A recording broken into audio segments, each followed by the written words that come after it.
کاش دہلیز محمد پہ بچھونا ہوتا، کتنا بے مثل میرا جاگنا سونا ہوتا۔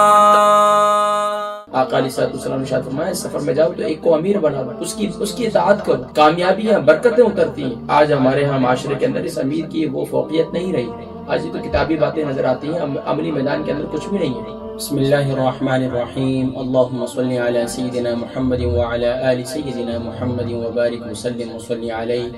الحمدللہ رب العالمین والصلاة والسلام علی رسولہ محمد وعلی آلہ واصحابہ اجمعین۔ محترم ناظرین کرام، السلام علیکم ورحمۃ اللہ وبرکاتہ ومغفرتہ۔ الحمدللہ ثم الحمدللہ، ماہ ربیع الاول شریف کا 11واں دن بھی شروع ہو چکا ہے، اور 11ویں دن کے کیا خاص اعمال اور وظائف ہیں، انشاءاللہ ان کا تذکرہ آج کی نشست میں ہم کریں گے۔ ناظرین کرام، حضور اکرم صلی اللہ علیہ وآلہ وسلم کی یہ حدیث مبارکہ اتباع سنت کے حوالے سے ہے، اور نبی کریم صلی اللہ علیہ وسلم کی وصیت بھی ہے۔ حضرت ایک صحابی رسول صلی اللہ علیہ وسلم حضرت عرباد بن ساریہ رضی اللہ تعالیٰ عنہ فرماتے ہیں کہ ایک دن حضور اکرم صلی اللہ علیہ وسلم نے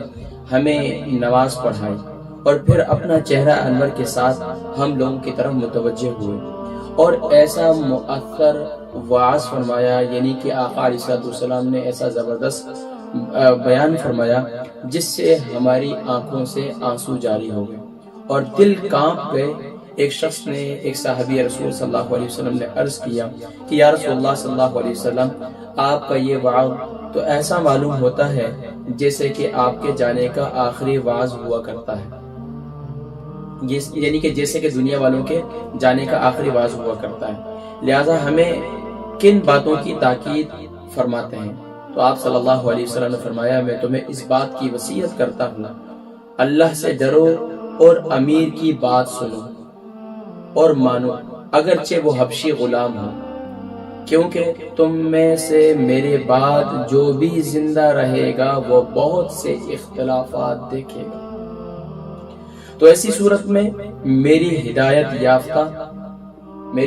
یافتہ خلفائے راشدین کی سنت پر عمل کرتے رہنا، اسے تھامنے رکھنا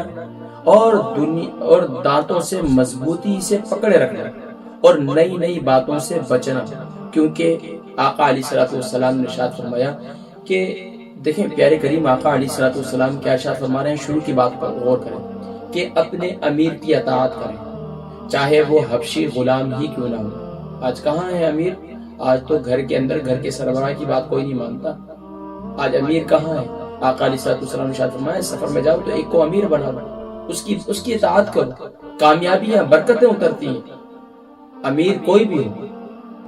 دیکھیں آج ہمارے ہاں معاشرے کے اندر اس امیر کی وہ فوقیت نہیں رہی، آج یہ تو کتابی باتیں نظر آتی ہیں، عملی میدان کے اندر کچھ بھی نہیں ہے۔ آج چھوٹا بھائی بڑے بھائی کی بات ماننے کے لیے تیار نہیں ہے، بڑے بھائی جو ہے چھوٹوں پر شفقت رکھنے کے لیے تیار نہیں ہے، امیر جو ہے اپنے ماتحت عمرا کو پتہ ہی نہیں ہے امیری کیا چیز ہوتی ہے، اپنے ماتحت جو ہے لوگ ہوتے ہیں ان کے ساتھ کیسا رویہ اور کیسا برتاؤ کرنا ہے۔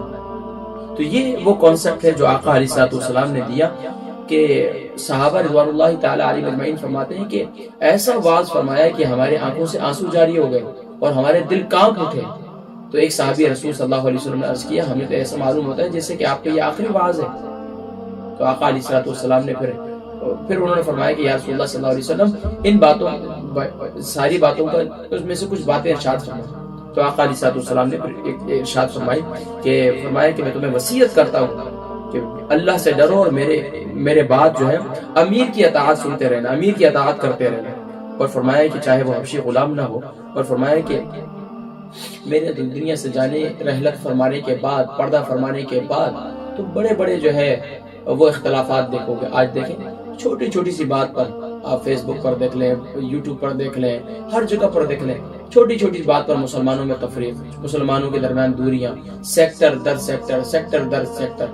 نبی کریم صلی اللہ علیہ وسلم سے محبت کا اظہار کرنے والوں کے لیے یہ پیغام ہے میرے سمیت کہ ہم سب اگر دین کے داعی ہیں، ہم دین کا پیغام پہنچانے والے ہیں تو ہماری زبان سے کوئی نفرت بھرے جملے نہیں ہونے چاہیے۔ اللہ تبارک و تعالیٰ مجھ گناہگار سیاہکار کو بھی حضور اکرم صلی اللہ علیہ وسلم کی کامل اتباع کی توفیق نصیب فرمائے، اور اختلاف سے بچ کر جو ہے ہمیں جو ہے پیار و محبت کو عام کرنے کی توفیق نصیب فرمائے۔ ناظرین کرام، بہت سی نعمتیں دنیا میں ایسی ہوتی ہیں جس کی چاہت انسان کی ہوتی ہے کہ یار وہ مجھے مل جائے،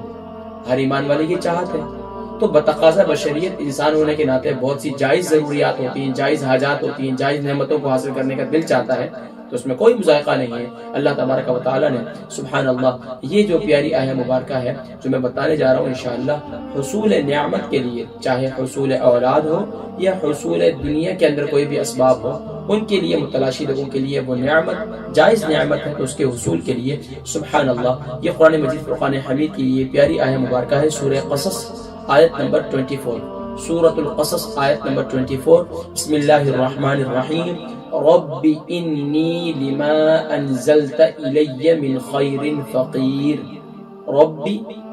انی لما انزلت الی من خیر فقیر۔ اول آخر درود شریف کے ساتھ اسے چلتے پھرتے اٹھتے بیٹھتے سارا دن پڑھتے رہے، باوجود کم سے کم اس کے بزرگان دین کے معمولات میں جو تعداد لکھی ہے وہ 1300 لکھی ہے، لیکن آج 1300 تو بہت بڑا عدد نظر آتا ہے، تو کم سے کم 313 آپ پڑھ لیں،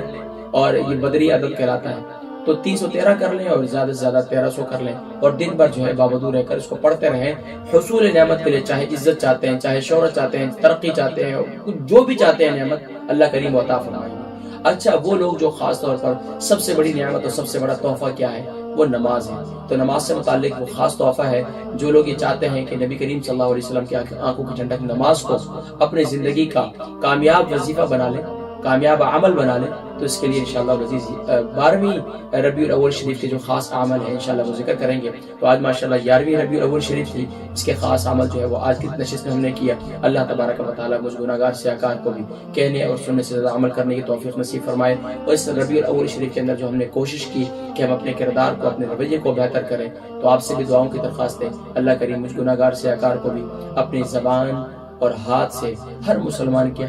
کو تکلیف